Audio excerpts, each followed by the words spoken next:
something that most people don't realize the crisis we're facing. Everyone's complaining about the increase in gasoline prices, but that's going to have a direct impact on electricity consumption and production, because more and more people will do as I've done, buy a hybrid, and very shortly we will have plug-in hybrids. They'll be all the rage because it takes less gasoline, but they do take electricity. That's just one example that we're going to face increased demand for electricity. Back when all the fuss started about whether nuclear reactors were safe or not, I did my own study on the issue, comparing coal to nuclear, and frankly, and as you know, I'm an environmentalist, I decided they were equally bad for the environment. But nuclear had a distinct advantage. The two biggest environmental problems, I felt, were the greenhouse gas production from the fossil fuel-fired plants, whether coal, oil, natural gas, and the biggest problem with the nuclear was the nuclear waste.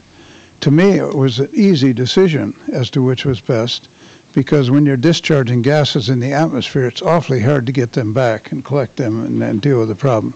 Whereas with the nuclear waste, it's relatively small, solid, liquid, and theoretically should be easier to deal with if you can get rid of the paranoia in society about nuclear waste.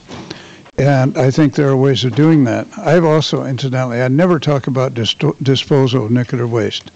We're kidding ourselves as we use that word. I served on a county commission, and we had, it was the Kent County Disposal System, which was a landfill.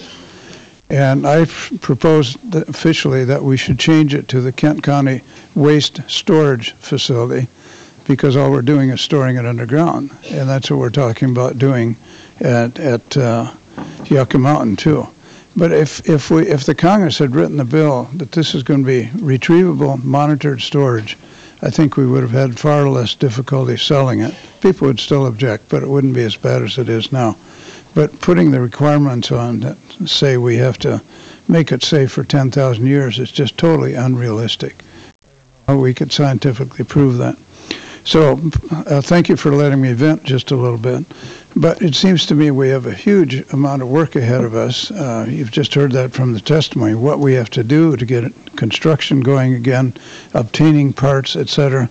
But there's another important aspect, and I fought during my first years here to prevent the killing of the program that funded training for nuclear engineers. I lost the battle. The funding was killed. Universities dropped the programs. And that whole system has to be started up again. We have to develop a whole new fleet of nuclear engineers. And I think it's very, very important that we have properly trained personnel. I've always said that the problem with 3 Mile Island is that at that time there was a surplus of physicists in the country. But I said the problem was 3 Mile Island was being run by taxi cab drivers, and taxi cabs were being driven by physicists, which is kind of a backward way to solve a problem.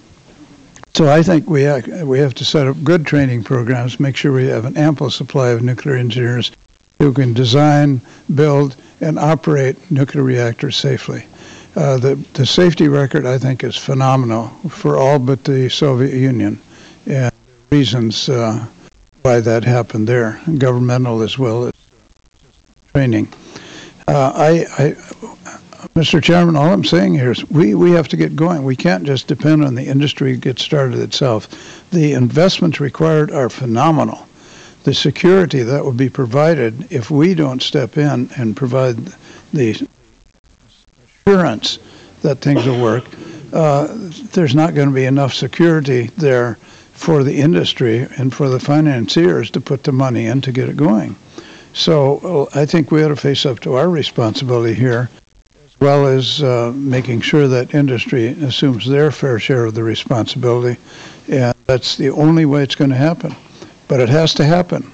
We are literally running out of fossil fuels in the petroleum and natural gas area. We've got plenty of coal, but frankly, as I said earlier, I'd much rather use nuclear power than coal-fired plants in terms of the environment, not just the greenhouse gases, but the mercury, all the other factors. And the nuclear. Pardon? And the nucleates. And the nucleates, right. So at any rate, that's the end of my sermon, and I hope we can unite on some positive action here. Thank you. Thank you, Dr. Ehlers. We always are very much enlightened by your sermons here. So if we just all followed, then we'd have solve a lot of problems.